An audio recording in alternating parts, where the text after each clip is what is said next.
Hello. আজকের গল্পটা ১৯১৬ সালের এক শতাব্দীর পুরনো কমেডির রাজা চার্লি চ্যাপলিনের এক অনবদ্য সাইলেন্ট মুভি দ্য রিং। চলুন ফিরে যাই সেই সাদাকালো দিনের হাসির জগতে, যেখানে শব্দ নেই, কিন্তু চ্যাপলিনের চোখ, মুখ আর চলাফেরা দিয়েই তৈরি হয় এক অমর গল্প। চার্লি এখানে কাজ করে এক রেস্তোরাঁয় ওয়েটারের চাকরি, কিন্তু সে এমন এক ওয়েটার যে প্লেটের থেকে বেশি কেলেঙ্কারি পরিবেশন করে। বেচারা ম্যানেজার রেগে যায়, কারণ চার্লি অর্ডার দেয় উল্টোপাল্টা, কাস্টমারদের সাথে করে মজার সব কাণ্ড। তবে এসবের মাঝেও সে সবাইকে হাসায়। কাজ শেষে চার্লি চলে যায় এক স্কেটিং রিংকে। বিশ্রাম না, বরং আরও মজার মারামারি আর হাস্যকর ঘটনার খনি শুরু হয় এখান থেকে। সবাই যেখানে হোঁচট খায়, সেখানে চ্যাপলিন যেন একজন স্কেটিং চ্যাম্পিয়ন।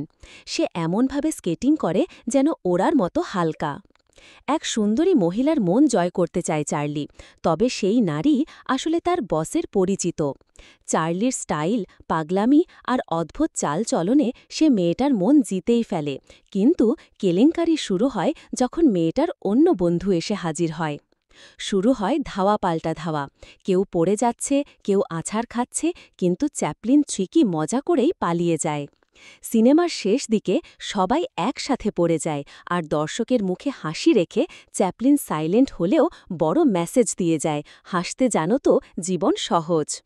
দ্য রিং শুধু এক কমেডি নয়, এটা চ্যাপলিনের সেই ম্যাজিক যেটা শব্দ ছাড়াই হৃদয়ে কথা বলে। আপনাদের যদি ভালো লেগে থাকে তাহলে সাবস্ক্রাইব করুন, আর এমনই সিনেমার গল্প জানতে থাকুন। আমি আছি আপনাদের সাথে হাসির দুনিয়ায়। ধন্যবাদ। ধন্যবাদ।